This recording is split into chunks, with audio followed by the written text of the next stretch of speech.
diagnóstico refere-se à arteriografia e o tratamento, por sua vez, à correção cirúrgica da estenose subclávia. Outro ponto importante que merece destaque na síncope cerebrovascular é a presença de enxaqueca. É uma síncope presente mais incomum em pacientes que têm enxaqueca durante a cefaleia. Durante o ato de levantar-se rapidamente para a posição em pé, pode haver a perda de consciência nesses pacientes. Logicamente, lembrando, existe a hipotensão ortostática e aí a hipoperfusão. O tratamento para este caso específico é o medicamento contra a enxaqueca, que normalmente esses pacientes já vêm fazendo uso. Outra patologia aqui presente é a doença de Takayasu, ou artrite sem pulso. É bem interessante essa patologia. Já tive a oportunidade de ter pacientes nesse caso. É uma espécie de panartrite dos grandes vasos. Existe, panartrite quer dizer vários estão acometidos. As características clínicas desse paciente são a hipoperfusão cerebral, distúrbios visuais, confusão e a presença de síncope. Mas há fatores predisponentes para que isso aconteça. E esses fatores são, por exemplo, realizar exercícios, ficar em pé e movimentar a cabeça. Como diagnosticar a doença de Takayasu? Pulsos braquiais diminuídos ou ausentes por conta da artrite, pressões sanguíneas baixas em ambos os braços, pela mesma circunstância, e aumento da taxa de sedimentação no estágio agudo. Como tratar? Corticosteroides por conta da questão inflamatória. A síncope do seio carotídeo também aqui está envolvida, só que é incomum. Importante, no entanto, falar sobre.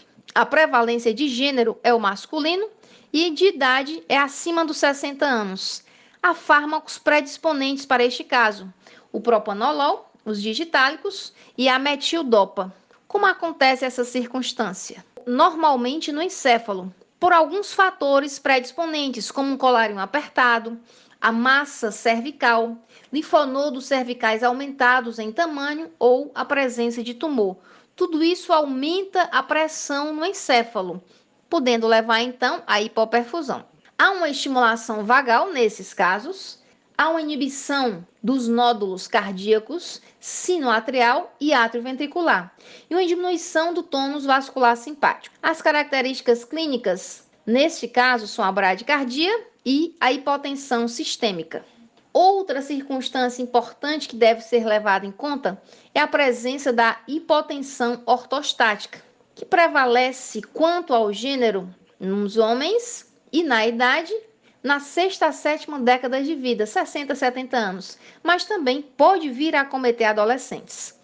Como acontece? Uma diminuição da pressão arterial. No caso da sistólica, maior ou igual a 20 milímetros de mercúrio. E no caso da diastólica, 10 milímetros de mercúrio. Quando o paciente muda da posição deitada para a posição de bipedestação, essa circunstância dura em torno de 3 minutos. Como diagnosticar a hipotensão ortostática? Realiza-se exame físico geral e neurológico apurado, tem N causas. E como tratar? Deitado pela chave específica da hipotensão. Se ele levantou e teve, deita para dar uma melhorada. Uma vez melhor, conversou, resolveu, tudo bem, tudo volta ao normal. Mas fora essas causas, existem outras causas mais diversas de síncope. Por exemplo, a síncope por hiperventilação. E aí, essa hiperventilação é a causa mais frequente de desmaio ou tontura. Hiperventilação, excesso de CO2, ou seja, falta O2. Raramente leva a síncope, mas é importante ser citado. E também pode ter a presença de hipocapnia, ou seja, por conta de uma vasoconstrição cerebral, que por sua vez leva à hipoperfusão do sistema nervoso central. A prevalência da síncope por hiperventilação é quanto ao gênero, mais nos homens e mais nas mulheres, ou seja, não tem essa prevalência.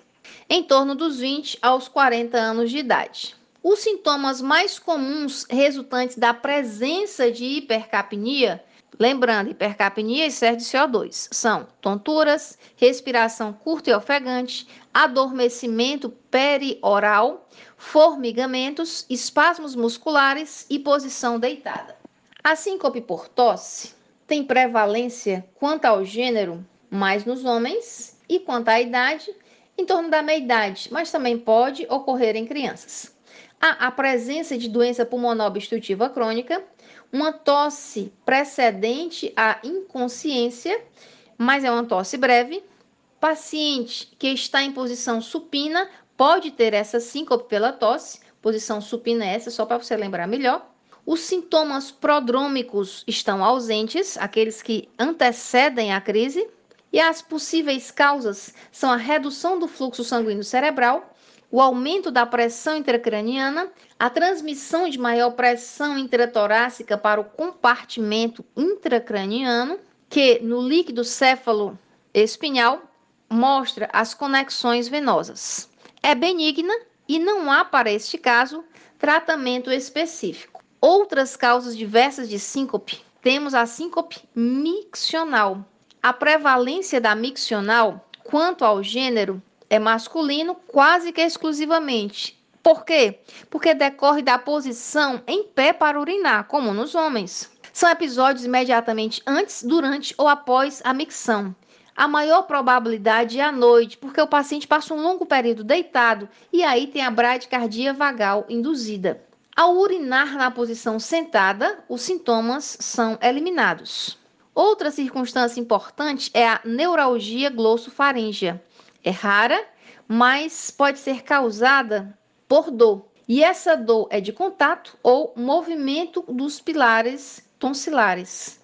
Pode acontecer na deglutição ou na fala e por ativação de um arco reflexo glossofaríngeo vagal, levando à bradiarritmia transitória, que por sua vez leva à hipoperfusão cerebral.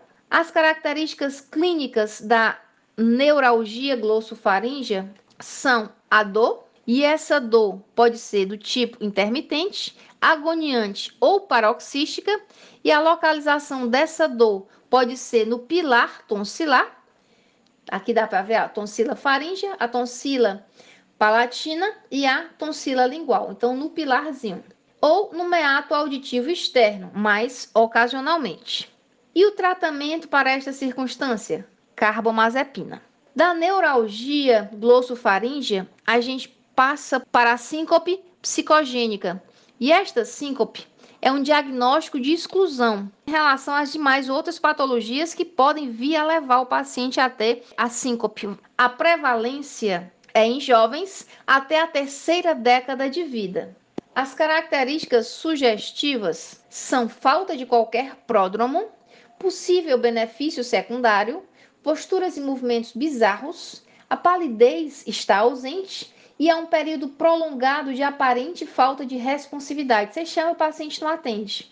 Como diagnosticar esta síncope? Por eletroencefalograma, que normalmente dá normal, ou pelo teste calórico, que se trata do desvio tônico do olho em pacientes selecionados e distingue a não responsividade psicogênica de um coma metabólico estrutural, que neste caso o desvio tônico do olho vai acontecer. Outra circunstância possível de causa de síncope são os episódios de alteração do nível de consciência que podem vir a ser confundidos com síncope. Dentre eles, presente no ataque isquêmico transitório vértebro-basilar, que se trata da perda rara de consciência por um curto período de tempo, causada por uma isquemia do sistema ativador reticular, o SAR, do tronco encefálico.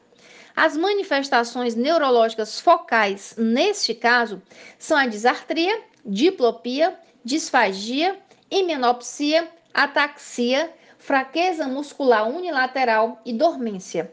Algumas dessas circunstâncias você pode nem ter noção do que se trata, mas a gente não fala para não ficar repetitivo. Você vai lá no nosso vídeo de exame neurológico e você vai encontrar tudo direitinho e bonitinho. E qualquer dúvida, entre em contato conosco pelo canal. A hipoglicemia trata-se de uma perda rara de consciência, também por um curto período de tempo. O paciente apresenta a sensação de tontura ou atordoamento e, se for interna, pode evoluir para coma ou crises tônico-clônicas generalizadas. Outra circunstância é a enxaqueca basilar. Há também uma perda de consciência, só que rara, uma espécie de confusão mental e pode vir acompanhada de cefaleia, ataxia ou fenômenos visuais presentes positivos. A síndrome do roubo da subclávia, que nós já falamos lá sobre a síndrome do roubo, neste caso, o movimento do membro superior isquemiado pode levar à tontura, à vertigem, à disartria, à disfagia, à ataxia, à fraqueza muscular unilateral ou à perda de consciência. Your brain contains billions of nerve cells, called neurons, that communicate with each other by sending and receiving electrical impulses. A seizure occurs when there is sudden abnormal electrical activity that temporarily interrupts normal brain function. Large groups of neurons fire at the same time, like an electrical storm inside the brain that usually lasts from 30 seconds to 2 minutes. This extra activity can cause changes in behavior, sensation, movements, or awareness. Symptoms usually vary depending on the type of seizure and can include temporary confusion, staring spells, convulsions, or loss of consciousness. É isso aí, pessoal. Obrigada por assistirem a mais um vídeo e não se esqueçam de curtir as aulas, se inscrever no canal e indicar aos amigos.